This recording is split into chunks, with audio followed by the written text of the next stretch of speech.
All right, my man. State your name and let them know you on Nickavelli TV. Y'all? This Will Dallas. You on Nickavelli TV right now. That's what's up, man. All right. And you a Knicks fan? Yeah, that's a fact. I've been a Knicks fan my whole life. Lived here my whole life, feel me? It's only right I room for the home team. So you talking with some fucking sense. You know what I'm saying? I can live in New York.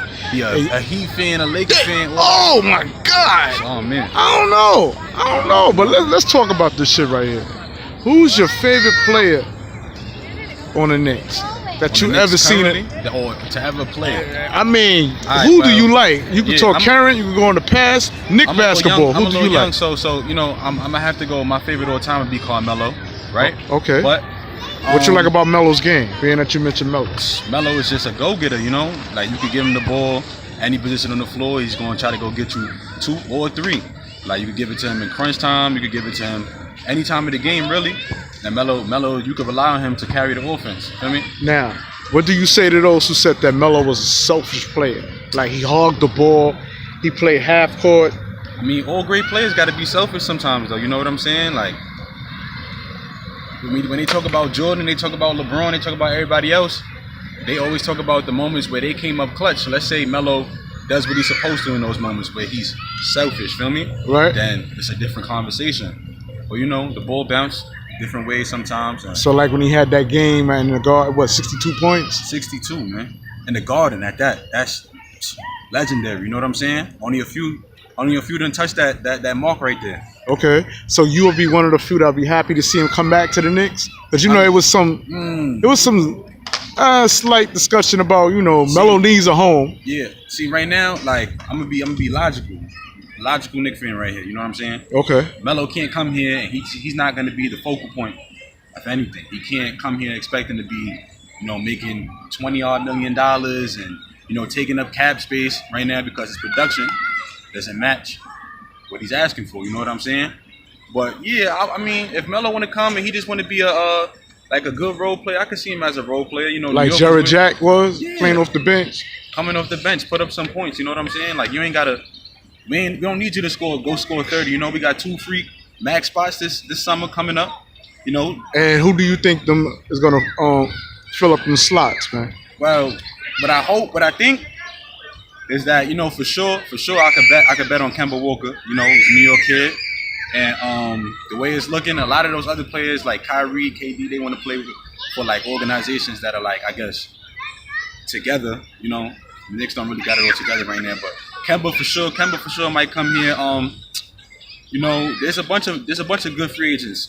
Jimmy Butler's a good one. Now, so you telling me that you're not big on Kevin Durant or Kyrie? I'm not trying to, because you know, Knicks got a history of disappointing me. I won't lie, but so being that you said that, the Knicks got it's their front office. It's not the law of the Knicks, because you know who don't want to play for the Knicks. You know what I'm saying? It's like the Lakers. But it's just the people up there, I guess they run around with their heads chopped off, you know? Right. But I'm talking about players' game. Yeah. You talk about Kyrie Irving. You don't think his game matches New York, for sure. You know, Kyrie's from New Jersey. Right. So, like, he's probably played a lot of basketball out here, you know, so he knows what it takes. He probably has, the mentality and everything. You know, KD's a killer, too. We'll take KD, too. But, you know, I ain't trying to get my hopes up, man. You know. Do you think KD can handle New York? Yeah, I'm almost positive KD can handle New York. You know why? Because he's already received all that hate and attention for going to Golden State. It's no much worse than that. They already try to destroy his entire legacy, man. He might as well just come over here in New York. You know, take that. Because Draymond Green don't respect him. Talking about when your free agency, what you gonna do, opt out. Yeah, but Draymond smart. He know he gonna need KD to win. That's why he not balking too much. You know what I'm saying? But if they Golden State got a dilemma on their problems. They got Clay, they got KD. Clay said he wants a max deal. They give him a max deal. They're not gonna be able to throw the money at KD like that. You know what I'm saying? And KD's worth about $37 million a year. I would say that's what he's in line for. You know, the Knicks could give him that. Okay. He could have that. He could come here. It's gonna be his team, his city. You know what I'm saying? LeBron already went out west. He got LA. That's his market right there, you know what I'm saying? So, the New York East, we need somebody. All right. Now, you know we didn't get the draft pick that we was all hoping for. Zion Williams. Do you think the NBA shitted on the Knicks with that draft pick, come on, man. We was You know tanking. what's crazy? Yeah, they changed the What was our record? 17, 34? 17, yeah, 17 like 34, 35, something like that. Talk to me. But they you know, the Knicks had a 16% chance or 14% chance, I'm pretty sure, of getting the number 1 pick, which out of 100, that's very low. Which is like in other years they just recently changed how that draft format is done. You know what I'm saying? Right. So I guess the odds weren't in our favor. I mean, we got the number 3 pick. And How you feel about that? That's R.J. Barrett. Yeah, they talking about it's a 3-player draft. You know, R.J., John Morant, and Zion. But honestly, I feel like whoever comes to New York just gotta be ready, man. Like you're not here to learn. There's no like learning curve. We want you to win right now. That's what we drafting a player for. You know what I'm saying? Top 3. Do you agree with me that if Kevin Durant was to come to the Knicks and just take us to the playoffs, that he'll be the man? The man on the East Coast, not even just New York. On the East Coast, LeBron went over there with the West. He got his whole marketing strategy, whatever he's doing over there. The East Coast will beat Kevin Durant. So he comes to New York. You got the East. It's all your bread. If that's what you're interested in, and for me, we love winners. You're a winner. We love winners. Now, when I mention I'm going on, Mitchell Robinson. How you feel about Mitchell Robinson? Mitchell Robinson, he's a good center. He's a good rebounder, blocker, and I feel like, honestly, like give him some time. But if there's any possible trades, any moves that could be made, he'll be a great piece to throw in there for sure. So you would want to give him up? You just said the man averages. Yeah. You said he's a great player. We all know that's great a young fact. player. Great young player. Very active. So we got a couple of those. Alonzo Trier. Oh, so you saying he's worth giving up? Because I'm hearing that if Anthony Davis was to come to us, right? They package him with the 3rd pick. You would want to give up Mitchell Robinson, who's young, not injury prone. AD's injury prone. For 1 year, if we could get him for 1 year, because what will happen, right? Those trades could be made before free agency. So now, with that being said, if those trades, let's say we do make a package and get AD, that's for sure going to guarantee Kevin Durant. He's going to want to come play with AD or Kyrie Irving, either or both. You never know. And that's a possibility. We're trying to make a winner here. And I'm not saying give up on these young players because, they are good, but it's a business at the end of the day, and I feel like the Knicks got to make business decisions rather than... All right, so you want a quick fix versus start from the foundation, from the ground up. I mean, we tried to start from the foundation a couple of times. We just had Porzingis. They just gave him away for basically... Correction, not to stop you. They ain't give nothing away. Chris Porzingis, a.k.a. the Snake. I call him the Snake because he demanded that trade. He demanded the trade. He said he wanted to leave with it. If you're not going to trade me with for 7 days, I'm going out to Europe. That man didn't get this $10 million extension contract, and he's feeling salty about not getting that money. But like Clyde Frazier said, why pay a man who just torn his ACL? You don't know how he's going to come back. Right. But I mean, everybody hated on him when he first got drafted to the Knicks. That's true. And then he made a name for himself, And as long as he was the number. Go ahead, I'm sorry. A number 1 option. That's what he wanted to be. Number 1 option. There you go. Him and Melo had their differences and all that. You know what I'm saying? I ain't know that. But yeah, no. Chris Porzingis and Melo had disagreements? When Melo was injury prone during the later seasons with the New York Knicks, Chris Porzingis told the Knicks that when he comes back, the ball should be coming to me. I've been here, I've been healthy, I've been doing what I do. You this know is what I'm facts? saying? Yeah, this is facts. You go look into it. For me, Chris Porzingis definitely told them, yes, this is what I want to do. And that's what happened when Melo came back. It was just in shambles because, Melo's not going to give that up. He's not a player to take a back seat. Right. That's what they were saying with him and Jeremy Lin. That's where the whole narrative with that started. Because Melo being the type of person that he is, not even a player type of person that he is, he wants to be the focal point of basically everything. You don't think Alonzo Trier holds the same attributes as far as being a selfish player? Because that's basically what you're saying about Melo. You're saying you like Melo. They call him ISO zone and everything, but I feel like the way the Knicks team is constructed right now, it really don't matter what anybody's doing on the court. It's we really playing for next season. You know what I'm saying? That 17 and 34. Okay, you ISOing, you making nice plays. It's not translating to wins. You know what I'm saying? So I feel like their style of play is going to change. When we get a team around, that's when we're going to have to see what type of player you are. When there's actually a possibility of winning games, and you know what I'm saying? Now, we all heard about the speculations that you once mentioned AD could be coming to New York. Right. But some would say, put it this way, some people would say, let's bait Zion Williams for AD. You agree with that? Or do you agree with keeping Zion and forget AD? See, this is what I understand. That goes into like about basically what we just talked about, your mentality. You want to win now, like for sure, or you wanna take a chance. You know what I'm saying? It's about taking a chance. I don't want us to be like the Milwaukee Bucks. See how the Milwaukee went where they went? They probably don't even know how they got that far. They lack the experience. And look at Kawhi Leonard destroyed the Greek Freak. You need some moves. He destroyed them. You need some moves. I mean, you got like, the going into the like with the Zion thing. I feel like if you was a person that want to win right now, for sure, AD, you already know he's gonna give you. His rap sheet is there. You know what I'm saying? Zion has yet to play a game in the NBA. Upside is there. It's like the law. There's law there. That's nice, right? But like for a person that wants like tangible stuff that you can see already and touch, you would take AD. And even though some say he's injury prone, you'll take him too. His injury prone ass. A lot of the people that began injured in the A, like let's say you're on a losing team. Like my main example one is Kawhi Leonard, right? He went and got a second opinion from a doctor, and that ended up making him stay out the whole season when he could have played through that injury, right? Same thing with AD. Why come back, risk my legs or anything playing for a losing team?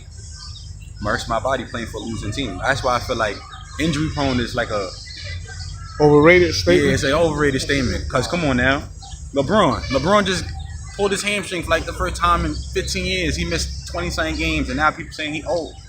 No, LeBron's not going to come back to this. Right. Yeah.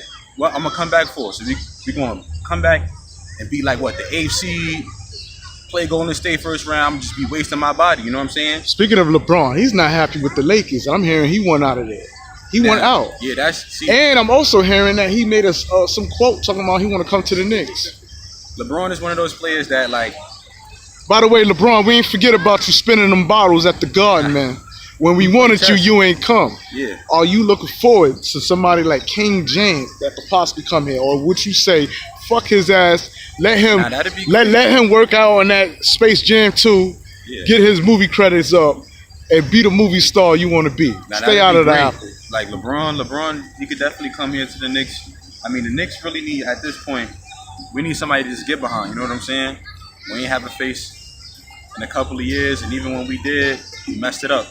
That being with Melo, we ain't really like, we put people behind him, but we ain't, I don't know, I feel like the situation wasn't right. He ran into Miami a couple times, he ran into Indiana a couple times. I feel like, we just need a player. It don't matter if it's LeBron, Kyrie, KD, anybody. Somebody come to New York and put on. That's what you need to do. All right, now don't come here to, Now we going down the down slide. We're gonna put the nail in the coffin. Yeah.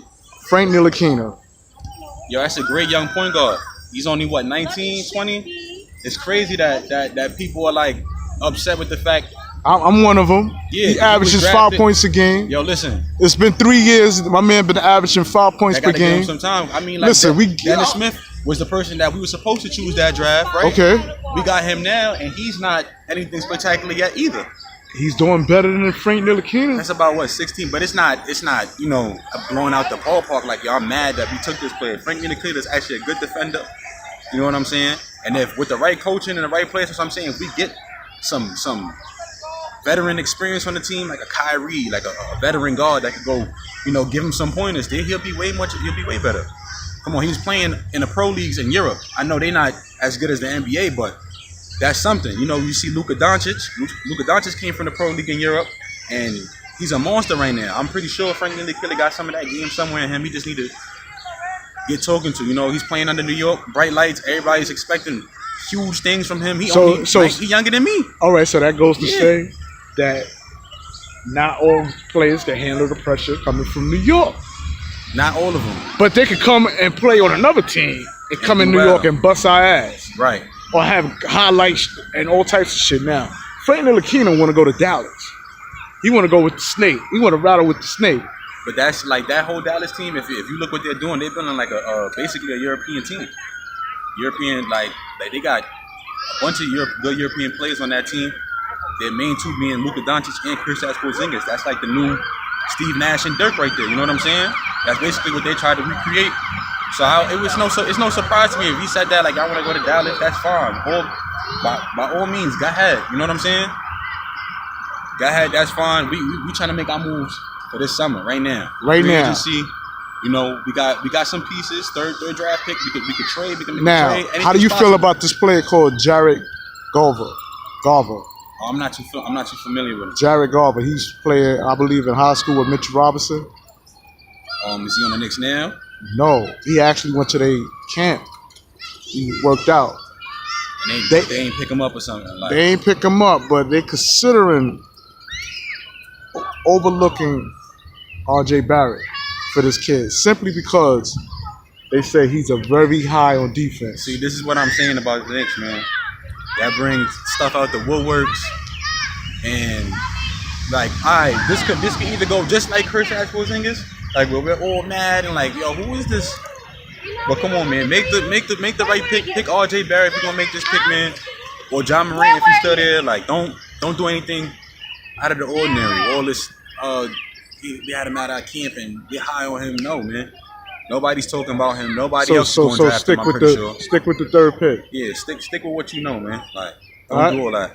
All right, man. Either play it safe, or that's it. Like, I feel like the Knicks shouldn't. Every time they try to do something clever, it ends up biting them in the butt. You know what I'm saying? Even with that Melo deal, giving Melo all that money, him being injury prone, and him with that player option, him able to opt back into his deal and take more money. You know what I'm saying? That messed us up. All right there. It's not small business. And I'm gonna mention 3 players that got caught up in the Chris Porzingis trade: Courtney Lee, Trey Burke, and Tim Hardaway Jr. Those are great trades. You wasn't happy that they got rid of them players? No, I'm very happy. Why? Because Courtney Lee, I'm pretty sure he's making about $18 million a year. Tim Hardaway Jr. is underproducing for what we gave him. You know, we brought him in here to be a scoring 2 guard. He was not really doing that much, at least anyway. You know what I'm saying? He's making about beginning of the season. Tim Hardaway was on fire. Yeah, he was doing what he do, but he cooled off. And you know, I guess the Knicks is opting into this summer, which is good. That's what I'm saying. They cleared cap space. That's what they were doing. Clearing cap space. It don't matter. I'm pretty sure they got rid of Joakim Noah the year before that, right? Right. So they've been planning on this summer right here for 2 years. Okay. 3 years basically. Okay. And Trey Burke? Trey Burke, all right. That's probably one player I'm probably a little mad about. Because he used to come in and he used to give everything, his all. You know, he's a player that could play in New York for sure. Like, he could play under the bright lights. He plays with a lot of charisma, everything. Swagger, that's what New York is about for me. Like, we want to see all that, especially in the Garden, like. Okay. You know? All right. And with that being said, my man, I want to thank you for coming on Nicavelli TV. Thank you too, man. Doing the goddamn thing. Hopefully they do something this year. Hopefully absolutely, they make man. us proud. Yeah, man. To all my viewers out there, man, support the channel, man. Hit that subscribe button and the notification bell. And we out. Peace.